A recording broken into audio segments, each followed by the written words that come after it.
I'm okay. We was just speaking with Devin just a minute ago, and he said that you guys were, in the meeting talk about, what was happening in Wisconsin. I just wanted to know what was your take, and how do you feel about the situation?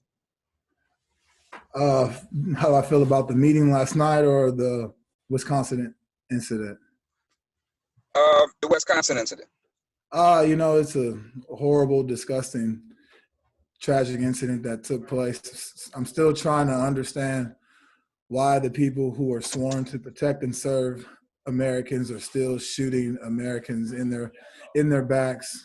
They're still shooting and killing Americans by stepping on their necks and things like that. Doc Rivers said it best. This is a country that my ancestors, your ancestors, have worked so hard for, and we love this country. We love being in this country. We just want the people who live in this country to respect us and to treat us like humans as well. So, Dr. King, he laid it out beautiful in his I Have a Dream speech. We're still waiting for those days to come where African-American men and women will be treated with the same respect as other Americans have been getting throughout this entire time in this country. So I'm still disgusted, heartbroken as to what's going on, because these violent acts by police officers have been taking place since my great-grandparents were alive, and probably even before then. It probably dates back to slavery. And I really wish, as Americans, as people who love to ridicule us for taking knees and things like that, I really wish that those people who feel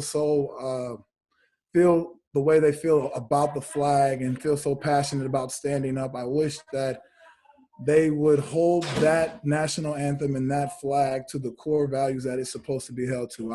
The founding forefathers of this country wrote a Declaration of Independence in which all men are supposed to be, I should say, created equal. And I guess it's 2020, and we're still waiting for that day to come around. Absolutely. Speaking of 2020, that defensive line was, getting after today. Just talk about how good it felt just actually getting out there, getting some game day reps with those guys.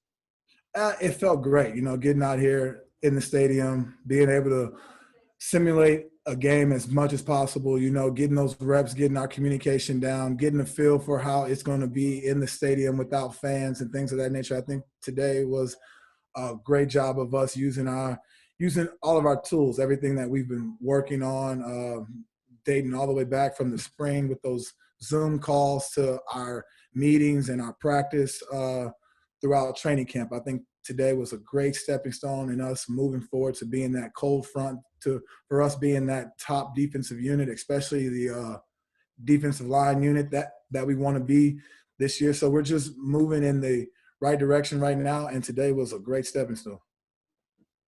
Absolutely. Hey, man, introduce you to Cold Front 2.0, man. Thanks a lot, Jerry. Hey, thank you. Hey, Jerry, Heather Prusak here. I wanted to ask you, obviously the NBA didn't play last night, the WNBA, some MLB teams didn't play. What do you see the NFL or you guys as a team doing any kind of demonstration or anything like that? And also, how do you think that you guys as the Bills can use your platform to bring light to these social injustices that we're seeing in the world? I know for us as a team, we spoke about it last night. What could we do collectively as a unit, as an organization, to let the outside world know, let the nation know how we feel, where do we stand?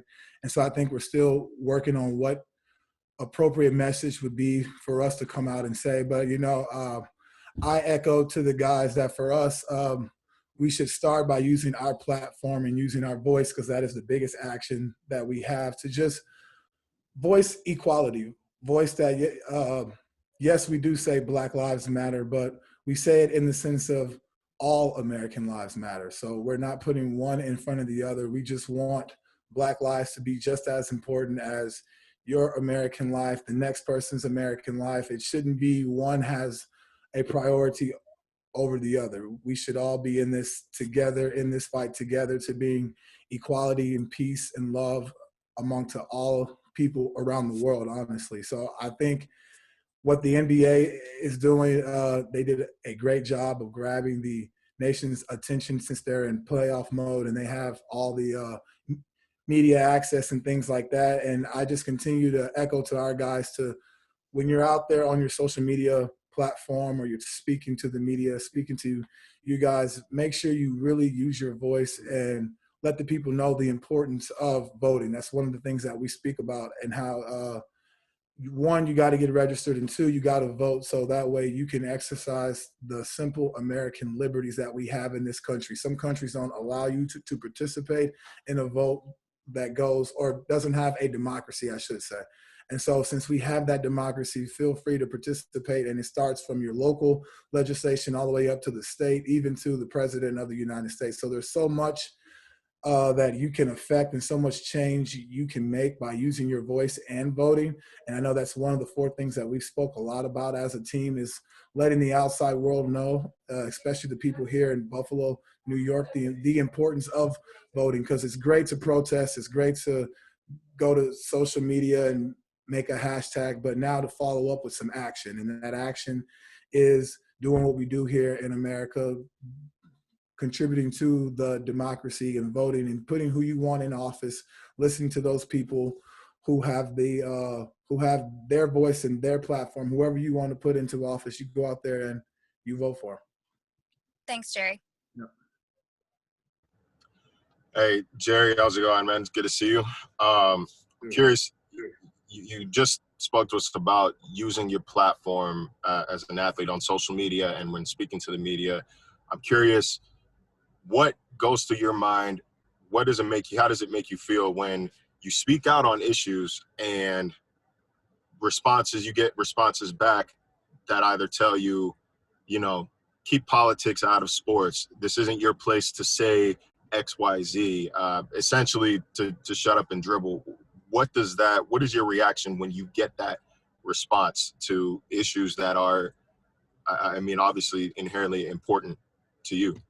Yeah, some people are ignorant, and not to offend anyone, but sometimes ignorance needs to be educated. And I think when people tell us athletes, just play football, focus on stuff like that, we have to remind them that once we take off that football jersey and we go home to our prospective states, or even by me driving home to my house here in Buffalo, New York, I'm viewed as a Black man, not a football player, not Jerry Hughes. I am a Black man.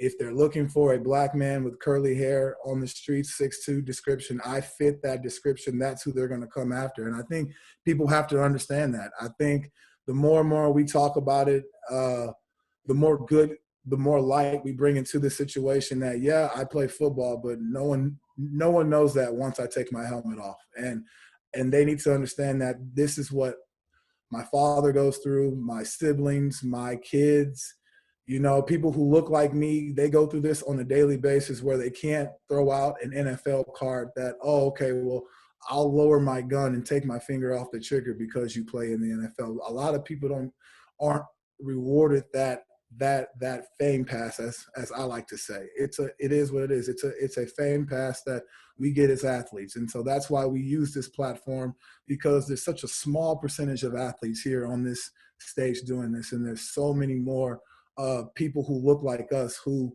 don't get the same treatments that we get. And do we think it's fair? No. Do we ask for it? No. But we do know at the end of the day, when this game is done with, when we go home in the off season, or better yet, when I go home today and I'm walking around the streets of America, I'm still a Black man. I think people need to understand that, respect that, recognize it, and just view it for what it is, and understand that my social media platform, our social media platforms are here to bring knowledge and to bring awareness as to what goes on in the world, because we're here to make this place a better place for my kids, for your kids, and for everyone else.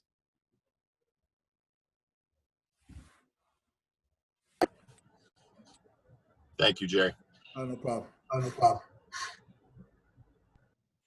Hey, Jerry. It's been George Floyd, Breonna Taylor, Elijah McClain, Jacob Blake. Thank God he survived. Most recently are some of the names. And we see the NBA not hold games, the MLB not hold some games. You guys are having discussions as to how you can help in the community. Do you have hope for this country and this nation that the NBA took a pause last night and that you guys are figuring out ways to work in the community? Or is it hard to have hope when these things happen month after month? I have hope. Just speaking with my father the past couple of nights and just listening to what his generation says and how they view it versus my generation, I think I have hope on the terms of my generation. It seems like we're fed up with it.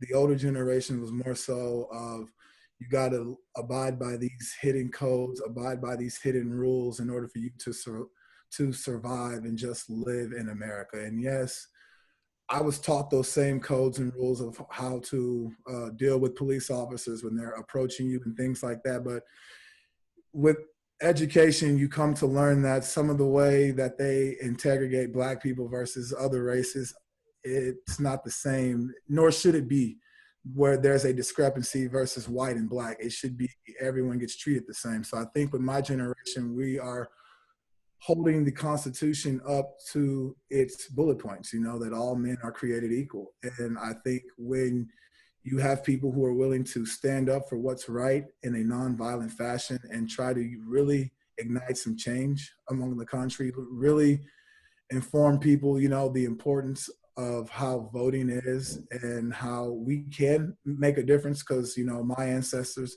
died for the right for African Americans votes. There are other ancestors who fought for women to get the right to vote. So you see that we are finally getting our opportunity to be involved in the democracy system. We should take full advantage of it and not let that fall on deaf ears. So I think that change is certainly coming. Yeah, it might be a little bit delayed, but before my kids turn 30, I think that we'll have a new and better America. And then Daryl Johnson starts off the scrimmage with the tip pass from Josh Allen, and Mike Love has 2 sacks. I mean, what is so special about the depth in the defensive line room? I think it's the fact that each guy comes in every day and is willing to compete. And the fact that we work so well amongst our group, we want everyone to go out there, play well, contribute to the team, make TFLs, tip passes, get sacks. So that way we can go out there and be the top defensive unit that we know we can be. So when you have guys who are young guys who understand that and they're answering that bell, they're stepping up when, the lights turn bright, that's huge, especially when those guys are able to kind of listen to coach, listen to some of us veteran players, take those words and go out there, play fast on the field. We know that we're setting up the right pieces and play to go out there September 13th and play fast. Thanks, Jerry. Thank you. Hey, Jerry, it's Jason Wolf at the Buffalo News. Greatly appreciate your time and hearing your thoughts and your insight as always. So thank you for doing this. I had 2 questions for you. The first, you had mentioned a little while ago about getting out in the stadium today, finding out sort of a little bit what it might be like without fans in the stands. I was hoping you could kind of expand on that a little bit, your thoughts on how no crowd noise or limited crowd noise or maybe fake crowd noise, if that comes to pass, will affect you and in particular, and also just the concept of home field advantage in general. Yeah, it was a little different coming out here in our stadium with it not being filled the way it has been in past years. But I think Coach did a great job of trying to simulate the crowd noise so that way it would force us to communicate effectively more on both sides of the ball. But it's honestly impossible to really, and like I was telling some of the new guys, free agent, young guys that we have, nothing compares to when you have Bills Mafia in that stadium on Sunday and it's 3rd down and I can't hear the person to my left who's 2 inches from my ear talking. Like, there's really no comparison to that, but we did a good job of trying to simulate in a sense, but just the energy and the electric feeling that the fans bring into the stadium on certain situations, them being there throughout the game. I don't think we'll ever get anything close to that feeling just because the fan interaction here has been just the tops as far as around the league. I was also curious because you posted a photo on Instagram of your helmet earlier this month where you had a face shield on there below the visor, attached to it. I see you smiling even through the mask. I was curious if you could hopefully estimate how many guys have used or tried that on the team throughout training camp, and what your thoughts are on that piece of equipment, whether you intend to use that this season. I think I was the first guinea pig, and I think the guys watched me during one training camp practice just sweat profusely and just get overheated in that helmet that they were like, no, we'll stay away from the COVID shield. I think they have the right frame of mind. They have the right idea with the COVID shield, but it's too tough to play football with the mouthpiece running around trying to knock someone's head off and breathe with that extra piece of plastic in the way. So I probably won't be playing with it just because we travel a lot. We do go down to Miami and places like that where it's a little warmer. So I kind of want to make sure I'm not cramping up or doing anything like that. But it's pretty hot in that helmet. I can say that for sure. Thank you so much, Jerry. Be well, man. No problem. Thank you, man. Have a good one. Hey, Jerry, Thad Brown from WRLC in Rochester. Wanted your take on your reaction to the meeting last night, and maybe what was the emotion like amongst the teammates? Is it anger, frustration? And then for this being a topic that you're very clearly not only passionate about but knowledgeable about, what was your reaction to the opinions and basically the conversation in the room about how to go forward with this? I think it was it was great for us as a team. It was great for guys to be vulnerable and to speak how they feel. And I think very rarely do we get that as men to open up and talk about our feelings and talk about the way certain events around the world make us feel. So for Coach to open up that forum for us and for everyone on the team to kind of just be open about it, not looking to judge or point any fingers, but really listen to what the other person has to say and then get up there, speak, rebuttal, or do whatever it is that you wanted to do. I think it was great. It was great for us to get that out there because it's a topic that it's kind of taboo. It's kind of awkward. Not too many people want to speak on the racial discrepancy that's happening around in our country. But I think for to see the guys, white, black, Hispanic, it didn't matter. Everyone got up and voiced their opinion, said how they felt about what's taking place, with the police brutality, with the marching, with the flag. I think it was great because we have a lot of guys from all over the U.S. And I was telling the guys, no one's opinion or no one's viewpoint is going to be the same. We all have different upbringings. We all have a different view on how things are taking place. But I think that's what makes America I think that's what makes America such a great country is we're all different. We all have our different religious beliefs. We all have our different political beliefs, but we can always come together under the fact that we love and respect each other because they're different. And we understand that we might not all be the same, but we can still come to that one mutual agreement. So I think it was great for us to get all that out there to speak about it. Because like I said, everyone's coming from all over the nation, different political backgrounds. So it was good to see how guys think and feel about that whole topic last night. Really appreciate your thoughts on this, Jerry. Thanks for your time. No problem, Thad. Thank you. Yes. Good afternoon, Jerry. George Radney, Challenger Community News and 105.5 The Beat. You mentioned your dad, that you talked to your dad a couple of times. How's it going down there in that Sugarland, Texas there? I know last time I stayed down there was a little low-lying. There are some areas down there that are low-lying. Did they get any flooding?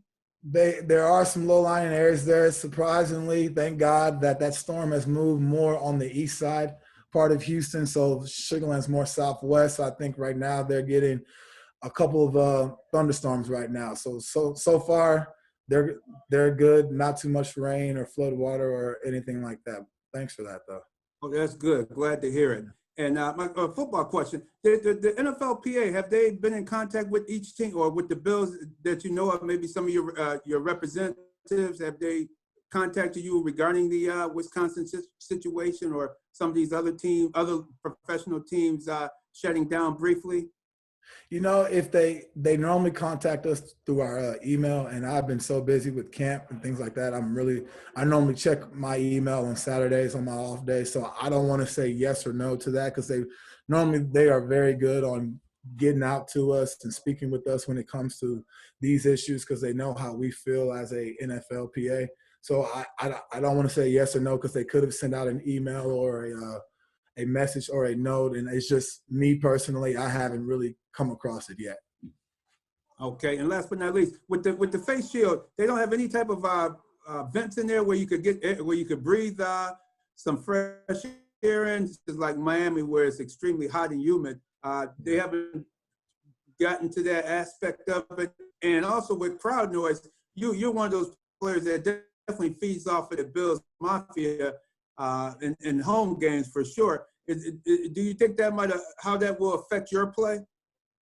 Well, with the face shields, they did implement some holes at the bottom, but they still kind of have a screen covering those holes just to kind of keep all the sweat and any kind of perspiration that might fall from you to really keep it on yourself. So it's very similar to like these masks, which is still kind of tough playing football in a mask or anything around your mouth or nose area because you just need that extra ventilation to breathe really. And what was the second question? Oh, about the crowd, having the actual crowd feeding off of the crowd noise.